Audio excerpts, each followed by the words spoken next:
दोस्तों, जैसा कि आप जानती हैं, भारत एक अखंड भारत है और इसके अंदर जैसे हम 370 की जैसी धारा जिसके चलते वहाँ पर हटाने के बाद जो है तो हम लोग भारत के किसी भी कोने का शहरी वहाँ पर जाकर ज़मीन खरीद सकता है। इस तरह का जो है तो वहाँ का कानून ख़त्म कर दिया गया है। और स्टेट की अगर बात की जाए तो भारत एक ऐसा जो है तो गणतंत्र देश है जहाँ पर अब जो है तो कोई कहीं पर भी जाकर जगह खरीद सकता है। लेकिन उत्तराखंड के अंदर अब हम पीछे दौर में जिस धारा 370 की तरह के दौर में वापस जाते हुए नज़र आ रहे हैं। उत्तराखंड की अगर बात करें तो उत्तराखंड के अंदर जिस तरह से माहौल है, एटमॉस्फेयर है, वहाँ से जो है तो हमारे देश के अंदर अलग अलग प्रोडक्शन होते हैं जो कोल्ड क्लाइमेट पे किए जाते हैं। तो उत्तराखंड, हरिद्वार, इन जगहों पर जो है तो इस तरह के प्रोडक्शन होते हैं।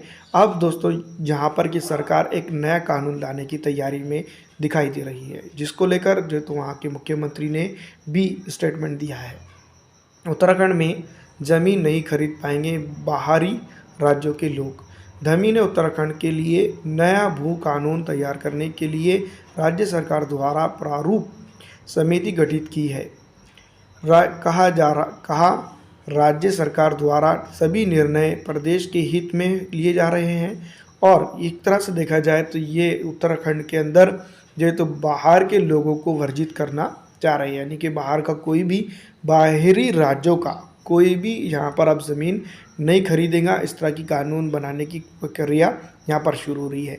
वहीं अगर हम बात करें, कश्मीर का स्टेटस को डिज़ोल्व कर दिया गया है और जो कुछ भी है उसके ऊपर भी उसी तर्ज पे जो तो उत्तराखंड के अंदर ये तैयारी चल रही है। जिस तरह से यहाँ पर कि अगर सरकार ये कानून ला लेती है तो यहाँ पर कोई बाहरी जाकर डेवलपमेंट नहीं कर सकता है और वहाँ पर जो है तो जगह खरीद नहीं सकता है।